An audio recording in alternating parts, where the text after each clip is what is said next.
এ পৃথিবী ছাড়তে হবে, আমরা একদিন থাকব না।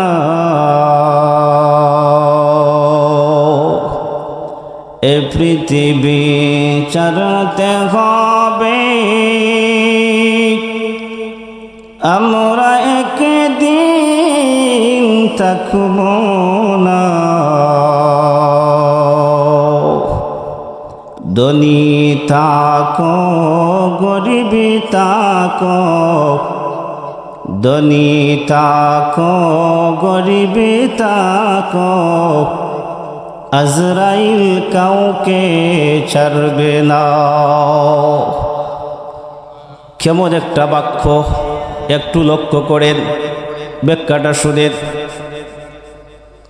আমরা এই দুনিয়ার মধ্যে কত সুন্দর বাড়ি সাজাইলাম, গাড়ি সাজাইলাম রে ভাই।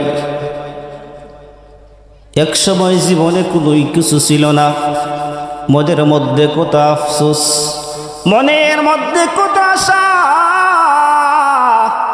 মনের মধ্যে কত ভরসা। নিজের সন্তানকে বিদেশ দিব, ঘর করব, বাড়ি করব, বাড়ি করব, জায়গা সম্পত্তির মালিক হইব রে ভাই। এই পৃথিবীর মধ্যে এমন একটা পৃথিবী, যেই পৃথিবীর মধ্যে কোনো রাজা বাদশাকে থাকার জন্য দেয় নাই। পৃথিবী এত বড় নিষ্ঠুর রে ভাই, পৃথিবী এত বড় নিষ্ঠুর। কত আপনজন, অনেক মানুষ আছেন সামনের মধ্যে নিজের বাবাকে কবরের মধ্যে দিয়ে আসছেন, আছেন কিনা ভাই? অনেক মানুষ আছেন নিজের সন্তানকে, সন্তানের লাশ বাবার কাঁধে করে নিয়ে কবরের মধ্যে রেখে আসছেন, ঠিক কিনা বলেন? এমনও দাদা আছেন নাতির লাশ কবরের মধ্যে দিয়ে গেছেন, আছেন কিনা? এই পৃথিবীর মধ্যে এমন আছে রে বাবা, যে মায়ের সামনে তার সন্তানকে নিয়ে গেছে, মায়ের সামনে তার মেয়েকে মালাকুল মউত আজরাইল নিয়ে গেছে। এই পৃথিবীর মধ্যে কত রাজা বাদশাহ, কত শাহানশাহ, কত আমির উমারা। এই পৃথিবীর মধ্যে মিনাল কাফ ইলাল কাফ, যাদের ক্ষমতার বাউন্ডারি ছিল সূর্য অস্ত থেকে, উদয় থেকে সূর্য অস্ত পর্যন্ত, মাগরিব থেকে মাশরিক, সীমান থেকে জুনুব পর্যন্ত যাদের ক্ষমতার বাউন্ডারি ছিল। এমনকি আমার বাবাজিরা জানেননি, যাদের ক্ষমতা, এমন ক্ষমতা ছিল, এমন পাওয়ার ছিল, যাদের পাওয়ারে পৃথিবীর জমিনটা পর্যন্ত তরতর করে কাঁপছে, ওই সমস্ত মানুষরাও দুনিয়ায় থাকতে পারে নাই, ঠিক কিনা বলে? ও আমার বাবাজিরা,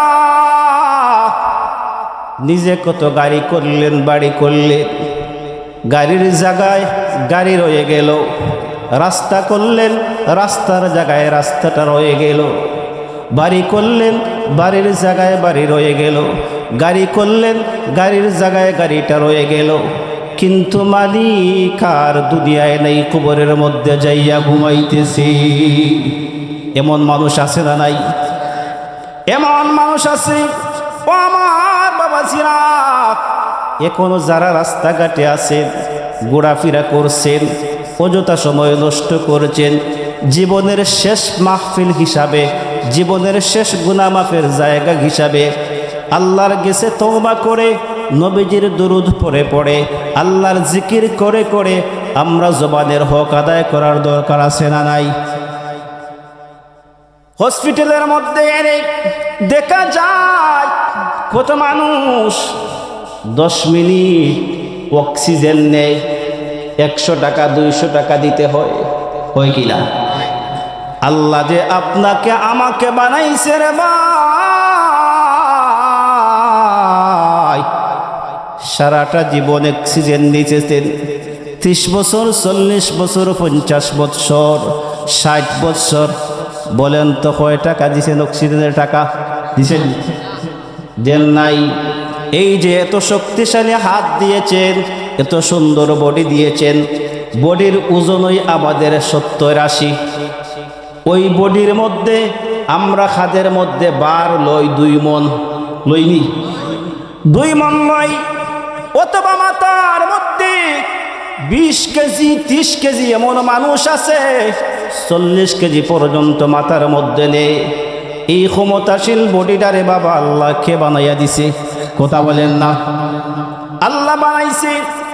একদিন আপনার আমার এমন সময় আসবে রে ভাই, যেই সময় হাত থাকবে কিন্তু হাত নাড়ানোর মতো শক্তি থাকবে না।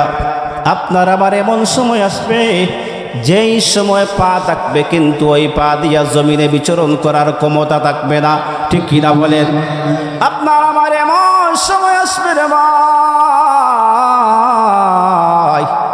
চোখ থাকবে কিন্তু চোখের মধ্যে দেখার মতো কোনো আলো থাকবে না। আপনার আমার এমন সময় আসবে যেই সময় জবান থাকবে কিন্তু কথা বলার মতো জবানের মধ্যে কোনো ভাষা থাকবে না। ঠিক কিনা বলেন? এমন কঠিন সময় আপনার আমার আসার আগে গেলে ভাই আল্লাহর জিকির করে, নবীজির দুরূদ পড়ে পড়ে আল্লাহর হক, বডির হক, জবানের হক আমরা আদায় করি। যে আয়াতে কারিমা আমরা তেলাওয়াত করেছি, এই আয়াতে কারিমার মধ্যে আল্লাহ তাআলা বলেন, লা তাজিদু কওমান ইউমিনুনা বিল্লাহি ওয়াল ইয়াউমিল আখির। আল্লাহু আকবার বলেন। আল্লাহ সুবহানাহু ওয়া তাআলা বলেন, দুনিয়ার মানুষ, এ আমার হাবিব, আমার দোস্ত মুহাম্মদুর রাসূলুল্লাহ সাল্লাল্লাহু আলাইহি ওয়াসাল্লাম, আপনার সমস্ত মানুষদেরকে, উম্মতদেরকে জানাইয়া দেন, যারা আপনি নবীকে বলে ভালোবাসে, যারা আপনি নবীকে মানুষ যারা বলে আপনি কা ভালোবাসে, যারা বলে আপনি রাসূলকে ভালোবাসে, তাদেরকে আপনি পরীক্ষা করেন একটা জিনিস দিয়া। কয়টা জিনিস? একটা জিনিস। ভালো করে লক্ষ্য করেন, তাদেরকে আপনি পরীক্ষা করেন একটা জিনিস দিয়া। এই জিনিসটা কি? এই জিনিসটা হলো লা ইউমিনু, লা তাজিদু কওমান ইউমিনুনা বিল্লাহি ওয়াল ইয়াউমিল আখির ইউআদ্দুনা মান হাদ্দাল্লাহা ওয়া রাসূলাহু ওয়ালাউ কানু আবাআহুম ওয়া আবনাআহুম ওয়া ইখওয়ানাহুম ওয়া আশিরাতুহুম।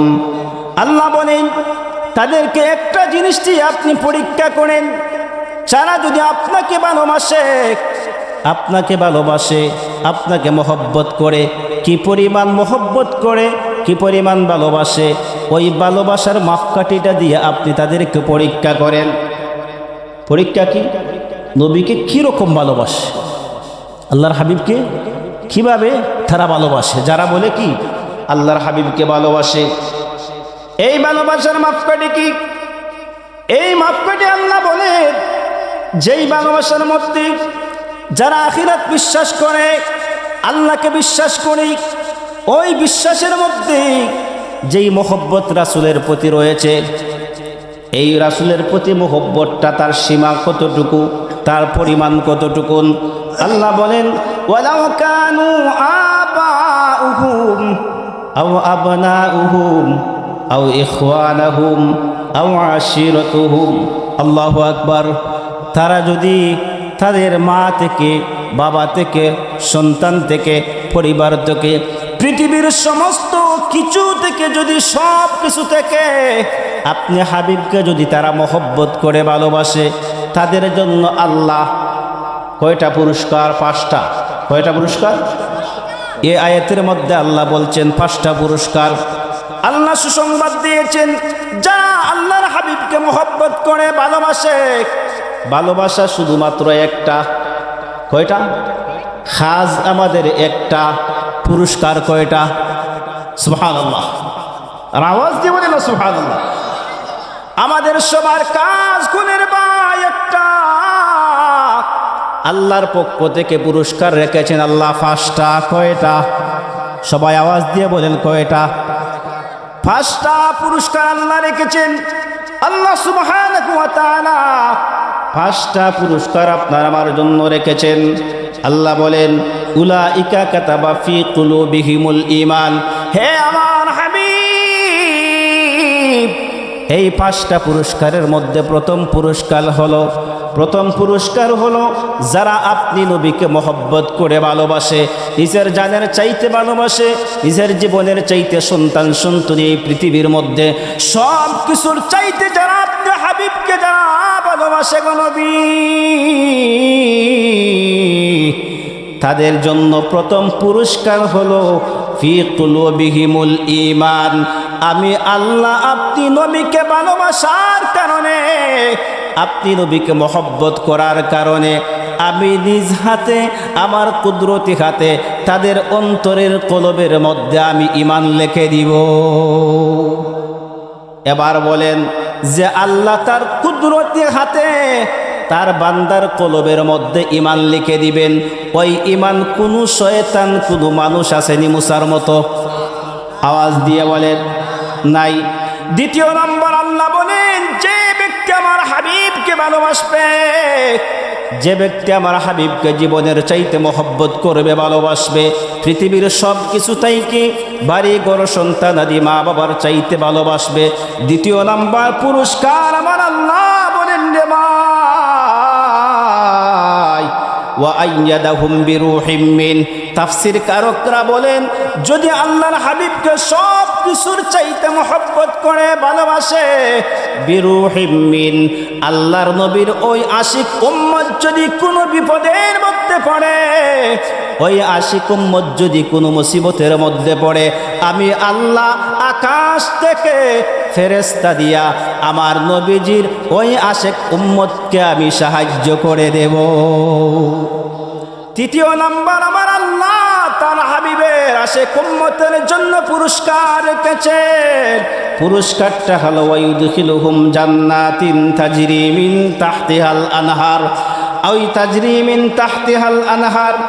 আল্লাহর হাবিবকে মহব্বত করলে, ভালোবাসলে, দুনিয়ার সব কিছু চাইতে যে ব্যক্তি মহব্বত করবে, ভালোবাসবে, আল্লাহ বলেন আমার ওই উম্মতকে আমি জান্নাতুল ফেরদাউস দান করে দিব। চতুর্থ নাম্বার আল্লাহ বলেন, রাদিয়াল্লাহু আনহুম ওয়া রাদু আন। দুনিয়ার সমস্ত মানুষ চায় আল্লাহর সন্তুষ্টি, ঠিক কিনা বলেন? দুনিয়ার সব চায় আল্লাহর সন্তুষ্টি, আর আপনার আমার মাবুদ দয়ার আল্লাহ চায় তার হাবিবের সন্তুষ্টি। সুবহানাল্লাহ। চিন্তা করছেন, দুনিয়ার সব মানুষ চায় আল্লাহর গোলামের মধ্যে আল্লাহকে খুশি করার জন্য, আর আল্লাহ বলেন আমি কিসে খুশি হই তোমরা কি জানো? রাদিয়াল্লাহু আনহুম ওয়া রাদু আন। আমি আমার ওই গোলাম বান্দির উপরে আমি খুশি হই রে জানোনি? আমার হাবিবের উপরে যদি মহব্বত থাকে, ভালোবাসা থাকে, ভালোবাসার মতো ভালোবাসা থাকে, আমার ওই বান্দার উপরে আমি আল্লাহ রাজি এবং খুশি হইয়া যাই। আর আল্লাহ যার উপরে রাজি হইবে, যার উপরে রাজি হইবে, তার দুনিয়া আখিরাত উজালা, ঠিক কিনা বলেন? তুমি যদি হো আমার প্রভু, বিশ্বের সব কিছু হবে ঠিক কিনা বলেন? আল্লাহ যদি রাজি হয়ে যায়, আমরা ভাই অনেক সময় দুঃখে থাকি, কষ্টে থাকি, মনে হয় এখন ওই জীবনের শেষ, আর কোনো রাস্তা নাই। মনে করি না আর কোনো রাস্তা নাই? এটা বিশ্বাস করতে হবে। আল্লাহর হাবিবকে মনের মতে মন থেকে বিশ্বাস করেন, আল্লাহর উপরে আপনি তাওয়াক্কুল রাখেন। যেমন হযরতে মূসাকে আল্লাহ যখন ফেরাউন তার দলবল নিয়ে নীল নদীর কিনারে আসার পরে দেখেন নীল নদীতে শুধু পানি আর পানি, পিছন দিকে সন্ত্রাস, ফেরাউন, সামনের দিকে রাস্তা আছে পানি।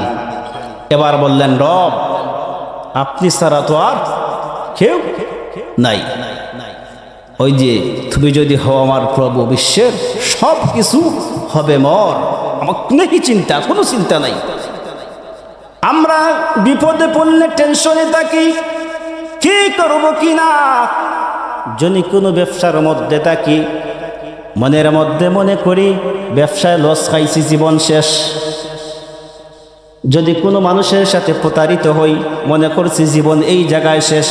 অনেক মানুষ এরকম ব্যবসায় লস খাইয়া, স্ত্রী পুত্র দুঃখা দিছে, এই দুঃখা খাইয়া অনেক মানুষ এমনভাবে আত্মহত্যা করে, ঠিক কিনা বলেন, করে কিনা।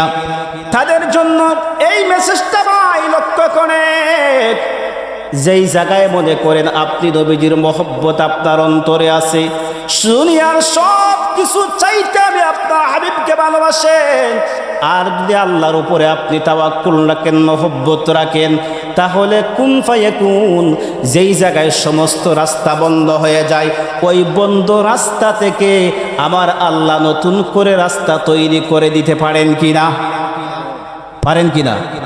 এজন্য ফাঁসি দেওয়ার দরকার আছে, আত্মহত্যার দরকার আছে। এদের জন্য তাওয়াক্কুল রাখা, আল্লাহর হাবিবকে মুহাব্বত করা, ভালোবাসা, আর আল্লাহর উপরে তাওয়াক্কুল রেখে ভরসা রাখা।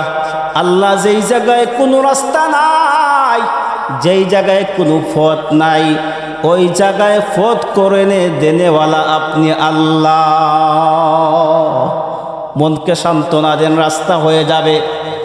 আমার আল্লাহ সেই পুরস্কারটা বলছে, যে আমার হাবিবকে মহব্বত করবে, ভালোবাসবে, রাদিয়াল্লাহু আনহুম ওয়া রাদু আন, আমার ওই বান্দার উপরে আমি আল্লাহ রাজি এবং খুশি হইয়া যাও। আল্লাহ 5 নম্বর বলেন, 5ম নম্বর হলো আল্লাহ ডাক দিয়া বলেন, রে আমার গোলাম বান্দা,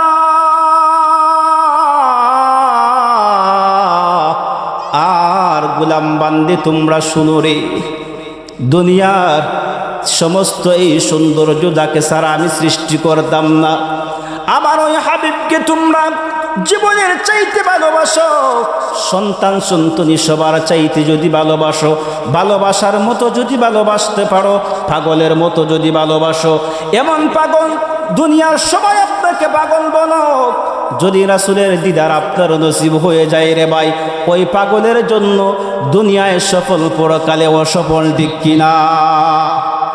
আমার আল্লাহ বলেন 5ম নম্বর পুরস্কার হলো উলাইকা হিজবুল্লাহ।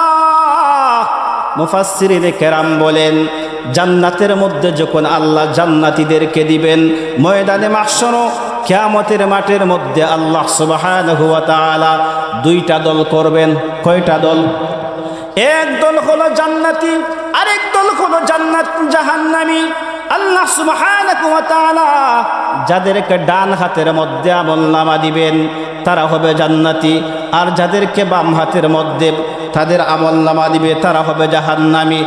যারা জান্নাতি হবে, যাদের ডান হাতের মধ্যে আল্লাহ সুবহানাহু ওয়া তাআলা আমলনামা দিবেন, ওই দলের নাম আল্লাহ রেখেছেন হিজবুল্লাহ। আল্লাহ বলেন উলাইকা হিজবুল্লাহ। হিজবুল্লাহ কারা? যারা আল্লাহর নবীর সাথে সঙ্গে হবে, আল্লাহর নবীকে ভালোবাসবে, মহব্বত করবে, সন্তানের চাইতে, জীবনের চাইতে, মাল দৌলত আওলাদ যা কিছু আছে সবার চাইতে ভালোবাসবে। ওই ভালোবেসে দুনিয়া থেকে যদি চলে যায়, কবরের মধ্যে তার চিন্তা নাই, কিয়ামতের মাঠে তার চিন্তা নাই, হাসর মিজান ফুলসিরাতে কোনো চিন্তা নাই। আল্লাহ সুবহানাহু ওয়া তাআলা তাদেরকে ওই হিজবুল্লাহ, বাংলাদেশেও কিন্তু হিজবুল্লাহ আছে, আসেনি? জমিয়তে হিজবুল্লাহ, নেবানলের হিজবুল্লাহ আসেনি? আল্লাহ বলে এই হিজবুল্লাহ না রে ভাই, এই হিজবুল্লাহ না। আল্লাহ যে হিজবুল্লাহর কথা বলছেন, ওই হিজবুল্লাহ মানে হিজবুন মানে দল, আর হিজবুল্লাহ আল্লাহর দল। সুবহানাল্লাহ। আল্লাহ সুবহানাহু ওয়া তাআলা বলেন, আমার গোলাম বান্দা,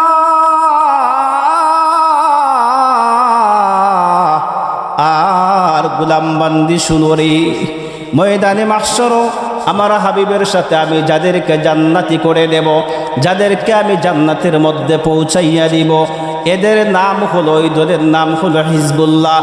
ওই হিজবুল্লাহ দলের সাথে আমার হাবিব মুহাম্মাদুর রাসূলুল্লাহ সাল্লাল্লাহু আলাইহি ওয়াসাল্লামের দলের মধ্যে অন্তর্ভুক্ত করিয়া আমার নবীর সাথে ওই আশেক উম্মতকে আমি জান্নাতের মধ্যে পৌঁছাইয়া দিব। এরপর উলাইকা হিজবুল্লাহ, আলা ইন্না হিজবাল্লাহি হুমুল মুফলিহুন। আল্লাহ বলেন, যারা জান্নাতে আমার নবীজির সাথী হয়ে যায় দুনিয়ায় আখিরাতে, এদের মতো সফল কাম আর কেউ নাই। তারা ওই দুনিয়ায় আর আখিরাতে সফল কাম হয়ে গেছে। ঠিক কি না বলেন? সুবহানাল্লাহ। আমার নবীকে আল্লাহ সুবহানাহু ওয়া তাআলা কি মর্যাদা দান করলেন, সুবহানাল্লাহ বিহামদিহি। নবীকে যদি ভালোবাসার মতো ভালোবাসতে পারেন ভাই, দুনিয়া আখিরাত আপনার উজালা। সুবহানাল্লাহ। এবার আল্লাহর হাবিবকে কেন ভালোবাসবেন? আল্লাহ যেই পুরস্কারগুলো দিয়েছেন, কেন দিয়েছেন? আল্লাহর হাবিবকে কেন ভালোবাসবেন? দেখেন, আল্লাহর হাবিবকে আমরা সূরাতুল ফাতিহা সবাই পড়েছি, পারি না? আমরা সূরাতুল ফাতিহা পারি কিনা? প্রত্যেক নামাজে ফাতিহা ছাড়া নামাজ হয়নি। আমরা সূরাতুল ফাতিহা সবাই জানি। সূরাতুল ফাতিহার সর্বপ্রথম আয়াতটা কি? আলহামদুলিল্লাহি রাব্বিল আলামিন।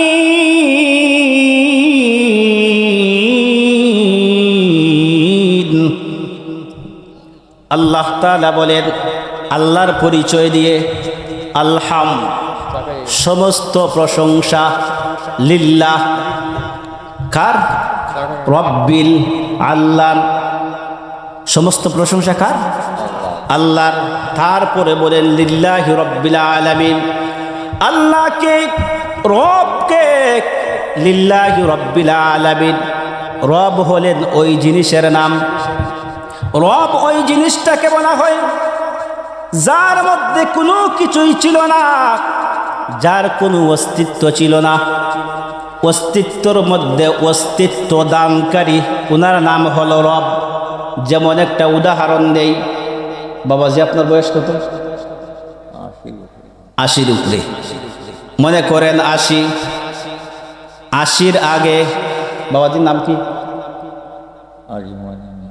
হাজি ময়না মিয়া।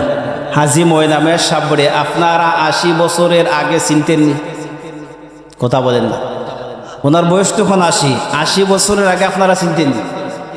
80 বছরের আগে ওনার নাম আসেননি? নাই। 80 বছর আগে যেদিন সর্বপ্রথম 1 নাম্বার দিন হয়, ওই দিন কি হয়েছে? ওনার জন্ম হয়েছে। কি হয়েছে? জন্ম। 80 বছর আগে জন্ম হয়েছে, 80 বছর পরে ওনার বয়স হয়েছে কত? 80। এবার বুঝে উত্তর দিবেন, 80 বছর পূর্বে যেমন ভাবে ময়না মিয়া সাহেব মুরব্বী বাবাজির নাম ছিল না, তার কোনো পরিচয় ছিল না, তার কোনো অস্তিত্ব ছিল না, তার কোনো ঠিকানা ছিল না, তার বলতে নাই বলতে কোনো কিছুই ছিল না।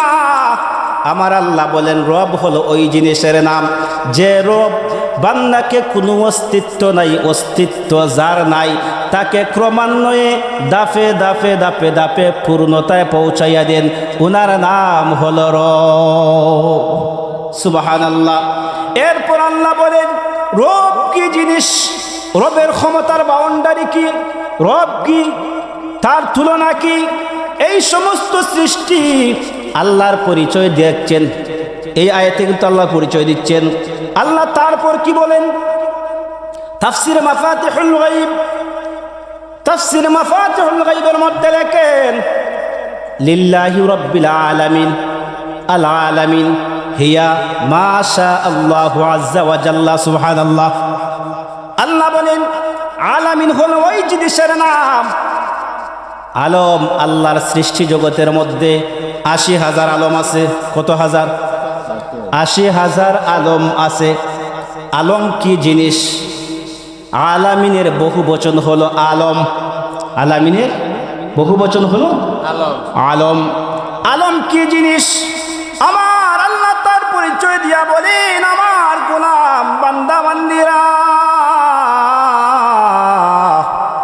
আলম হলো ওই জিনিসের নাম। আমরা এই জমিনের মধ্যে বসে আছি, এই জমিন আল্লাহর ৮০,০০০ আলমের মধ্যে একটা আলম। সুবহানাল্লাহ। আকাশ একটা আলম, চন্দ্র একটা আলম, গ্রহ একটা আলম, এভাবেই আরশ একটা আলম, লৌহ কুরসি এক একটা আলম, গাছ একটা আলম, পানি একটা আলম, মাছ একটা আলম।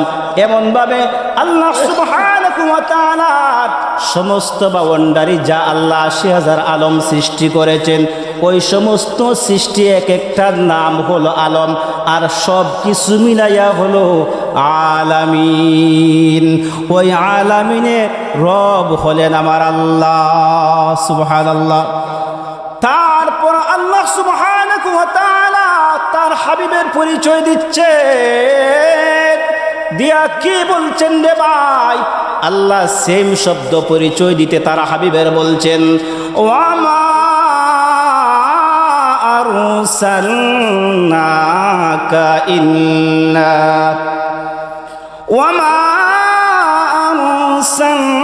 আরসালনাকা ইল্লা রাহমাতাল লিল আলামিন।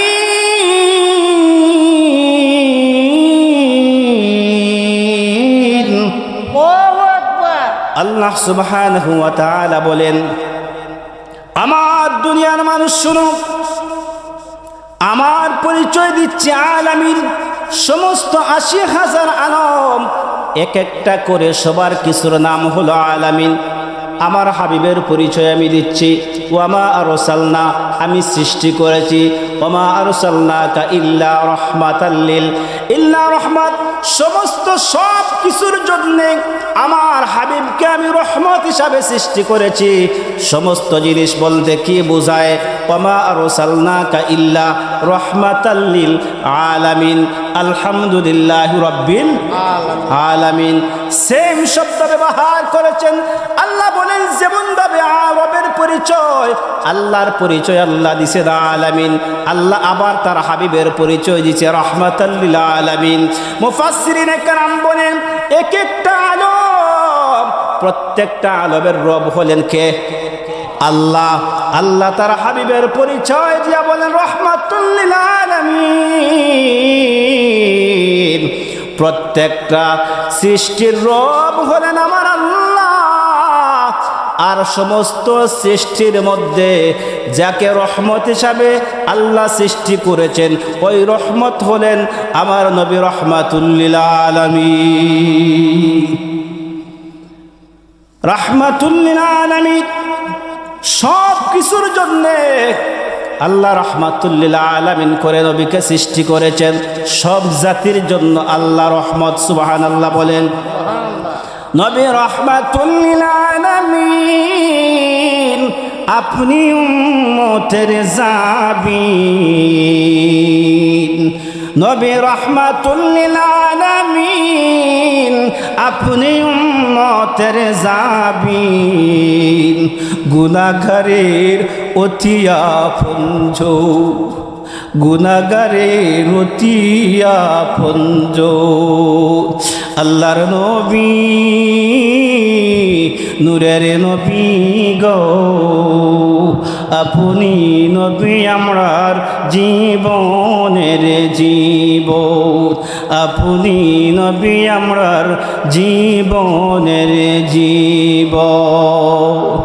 আমার হাতে করা পায়ে বেরি, আমি আসামি পেরুয়ারি। নবী আপনার কুটে আমি জামিন চেয়েছি। কথা বলেন বাবাজি, মরণ বলেন, কবর বলেন। কত মানুষ কবরে চলে গেল রে। যেই সন্তান বাবার কুল ছাড়া ঘুমাইত না, যেই স্ত্রী এক বালিশ ছাড়া ঘুম হইত না, বলেন তো মরণের সময় কেউ খাফনের ভিতর হইয়া গেছে? কথা বলেন না। কে যাবেন কবরের মধ্যে? কে যাবেন? নবী ছাড়া কেউ যাইব? আহা, রাহমাতুল লিল আলামিন দয়ার নবীজি বলছে, আপনার কুটে নবী জামিন চেয়েছি। যদি আপনার নিজ গুণে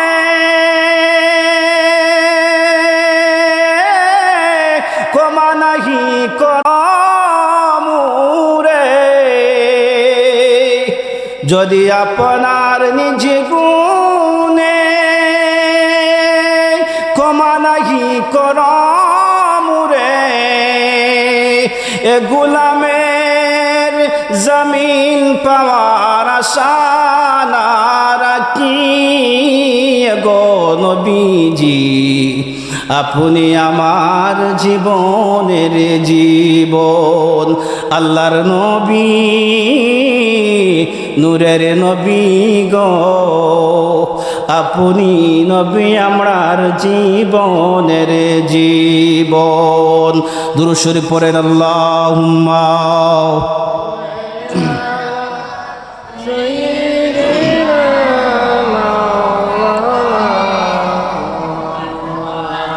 وعلى سيدنا مولانا محمد পাপী আমি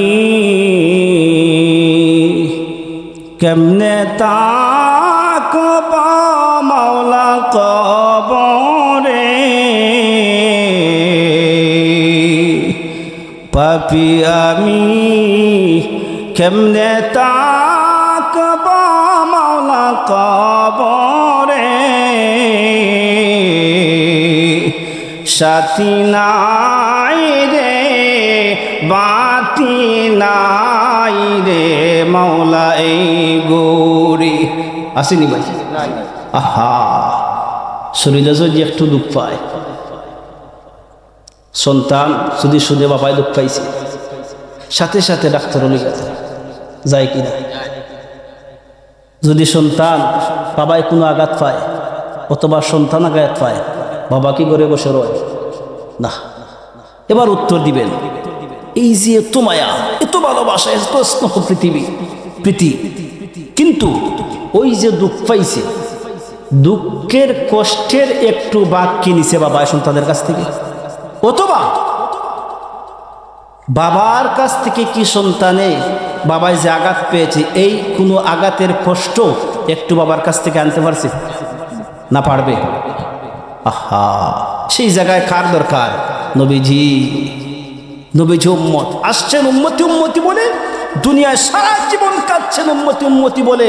আল্লাহর নবীজির দুনিয়া থেকে যাওয়া পর্যন্ত ইয়া উম্মতি কবর হাজর মুজান ফুলসিরা, আল্লাহ আমার উম্মতের কি হবে, আমার উম্মতের কি হবে, আমার উম্মত উম্মত। সুবহানাল্লাহ বলেন। সুবহানাল্লাহ। নবীজি এক চিন্তা, আমার উম্মত আমার উম্মত, হে আমার রব আমার উম্মত। সুবহানাল্লাহ। পাপী আমি, সবাই বলতে হবে কিন্তু আওয়াজ দিয়ে সবাই, পাপী আমি কেমনে তাকব মাওলা কবরে, সাথী নাই রে বাতি নাই রে মাওলা এই গৌরে, সাথী নাই রে বাতি নাই রে মাওলা এই গরে, সাথী নাই রে বাতি নাই রে মাওলা এই গরে। মালাকুল মউত আসবে যেদিন আমার দ্বারে, মালাকুল মউত আসবে যেদিন আমার দ্বারে, প্রাণ পাখি দেহের থেকে নিবে বের করে, প্রাণ পাখি দেহের থেকে নিবে বের করে। পাপী আমি কেমনে তাকব মাওলা কবরে, পাপী আমি কেমনে তাকব মাওলা সাথী নাই রে বাতি নাই রে মাওলা এই গোরে সাথী নাই রে বাতি নাই রে মাওলা এই গোরে এত সাদের গরবারি বিছানা এত সাদের গরবারি বিছানা এসব রেখে যেতে হবে দেওয়ানা এসব রেখে যেতে চায় না মন রোয়ানা এসব রেখে দিতে চায় না মন রোয়ানা পাপী আমি কেমনে তাকবা মাওলা কবরে পাপী আমি কেমনে তাকবা মাওলা কবরে সাথী নাই রে বাতি নাই রে মাওলা এই গোরে সাথী নাই রে বাতি নাই রে মাওলা এই গোরে আল্লাহুম্মা সাল্লি আলা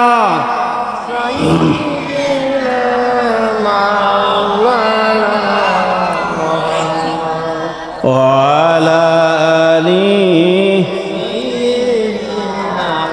مولانا محمد আল্লাহর নবীর একজন সাহাবী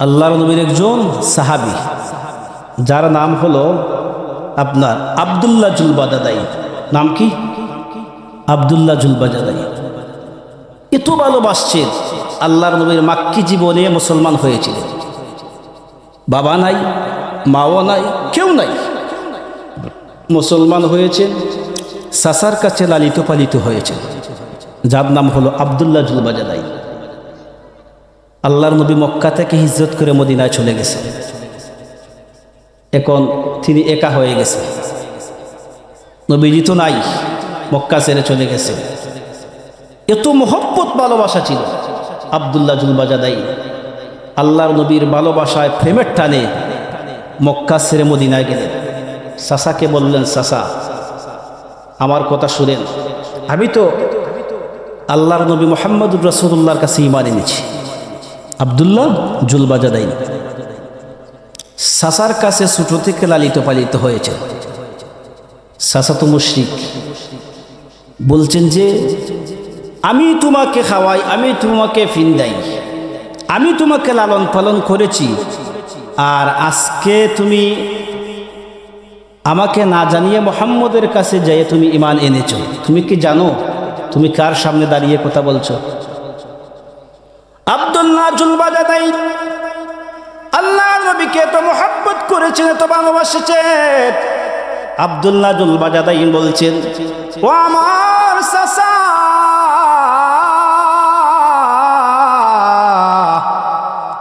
জানি আমি আপনার কাছে লালিত পালিত হয়েছি আমার বাবা নাই আমার মাও নাই আপনি আমাকে লালন পালন করেছেন এমনকি আমার গায়ের মধ্যে যে কাপড়টা আছে ওই কাপড়টা আপনি চাচার হাতের দেওয়া চাচা আমি সব কিছু জানি কিন্তু জানেননি আমি মুহাম্মদুর রাসূলুল্লাহর এত সুন্দর আদর্শ মুহাব্বত ভালোবাসা দেখে আমি তার প্রেমে পড়ে গেছি তার প্রেমে মুগ্ধ হয়ে গেছি সুবহানাল্লাহ সুবহানাল্লাহ ও আবার চাচা আমার যখন পেটে কিদা লাগে মনে হয় মুহাম্মদুর রাসূলুল্লাহর চেহারা দেখলে আমার পেটের কিদা নিবারণ হয়ে যায় সুবহানাল্লাহ ও আমার চাচা এত দিন হয়ে গেল মুহাম্মদুর রাসূলুল্লাহ মক্কা থেকে মদিনায় হিজরত করে চলে গেছেন আমি তাকে দেখি নাই আমার মনের মধ্যে তৃপ্তি মিটে না, শান্তি পাই না। ও আমার চাচা, আপনি যদি ঈমান না আনেন, আমি মুহাম্মাদুর রাসূলুল্লাহর কাছে আমি ঈমান এনেছি, আমি আজকে প্রকাশ করে দিলাম। আব্দুল্লাহ চাচা বলছে, তুমি যদি মুহাম্মদের কাছে ঈমান আনো, আমার বাড়ি ছাড়তে হবে, আমার ঘর ছাড়তে হবে, এমনকি তোমার গায়ে যে কাপড় আছে ওই কাপড়টা পর্যন্ত আমার সামনে রাখিয়া তুমি আমার বাড়ি থেকে যাইতে হবে। আল্লাহর নবীর আশিক আব্দুল্লাহ জুলবাজাদাই ডাক দিয়ে বলছে, গো চাচা, আপনি বলছেন আপনার বাড়ি ছাড়তে, আপনার বাড়ি ছাড়লাম, আপনার ঘর ছাড়ব, বাড়ি ছাড়ব, এলাকা ছাড়ব, গ্রাম ছাড়ব, শহর ছাড়ব, এমন কি গো চাচা, আপনি যদি আমাকে সমস্ত দুনিয়া ছাড়তে বলেন, দুনিয়া ছাড়তে পারবো, মুহাম্মাদুর রাসূলুল্লাহর কদম মোবারক ছাড়তে পারবো না। আব্দুল্লাহ জুলবাজাদাই চাচার কথা মতো সব কিছু ফেলে, অথচ যে আব্দুল্লাহ দৈনিক একটা নতুন কাপড় পরিধান করত, সুবহানাল্লাহ, আজকে যদি একটা নতুন পরিধান করেছে, দ্বিতীয় দিনে এই কাপড় পরতো না। কত সুখের জীবন। আব্দুল্লাহ জুলবাজাদাই গায়ের সমস্ত কাপড়টা পর্যন্ত খুলে চাচার সামনের মধ্যে রেখে গেল। চাচা বলছে, ভাতিজা, তোমার গায়ে কোনো কিছুই রাখতে পারবে না, তোমার জামাটা পর্যন্ত খুলে যাইতে হবে।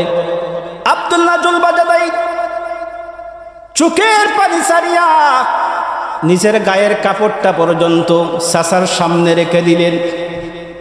চোখের পানি, রাত্রের অন্ধকার, গায়ের মধ্যে কোনো কাপড় নাই, ঘর থেকে উলঙ্গ অবস্থায় চলে গেলেন।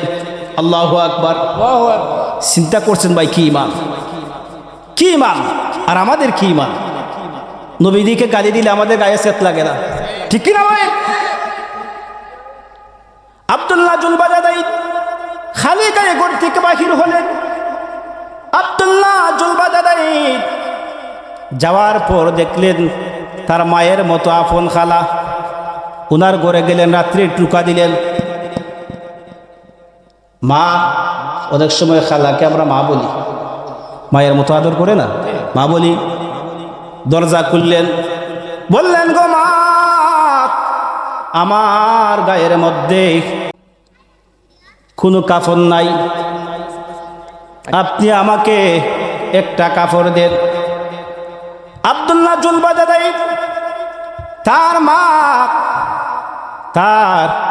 মা যিনি খালা, দুইটা কাপড় দিলেন। কয় টুকরা কাপড়? 2 টুকরা কাপড়। একটা কাপড় দিয়ে তার শরীরের মধ্যে দিলেন, আরেকটা কাপড় তার পিণ্ডর মধ্যে দিলেন, লজ্জাস্থানটা রাখলেন। আব্দুল্লাহ জুলবাজাদাই তার খালাম্মার কাছ থেকে 2 টুকরা কাপড় নিলেন, একটা পিণ্ডর মধ্যে দিলেন, আরেকটা তার গায়ের মধ্যে দিলেন। পুরনো যে কাপড়, ওই কাপড় দিয়া পূর্ণভাবে তার লজ্জাস্থান ঢাকা যায় না, যদি একদিকে ডাকেন আরেক দিকে খালি হয়ে যায়। আব্দুল্লাহ জুলবাজাদাই ওই রাত্রিতে মক্কা ছেড়ে মসজিদে নববীর মধ্যে রাত্রিতে চলে গেলেন। গিয়া দেখলেন কে যেন রাত্রি হয়ে গেছে। হযরতে বেলাল ফজরের সময় হয়ে গেল, মসজিদে নববীর মধ্যে আজান দিলেন। আজান দেওয়ার পরে সাথে সাথে আল্লাহর নবী চলে আসলেন। আসার পরে দেখলেন মসজিদে নববীর মধ্যে কে যেন গুনগুন করে কান্না করতেছে। আল্লাহ নবী আব্দুল্লাহ জুলবাজাদাইনের কাছের মধ্যে গেলেন, গিয়া বললেন, কে রে কানের মধ্যে কান্না করতেছ? আব্দুল্লাহ জুলবাজাদাইন আল্লাহর নবীর আওয়াজ শুনে তার অন্তর থেকে আরো জোরে জোরে কান্নার আওয়াজ, সুবহানাল্লাহ। ডাক দিয়া বলছে, ও গো নবীজি, আমি আপনার আব্দুল্লাহ। আল্লাহর নবী বলছেন, তুমি কোন আব্দুল্লাহ? আল্লাহর নবীর জবাবে আব্দুল্লাহ জুলবাজাদাই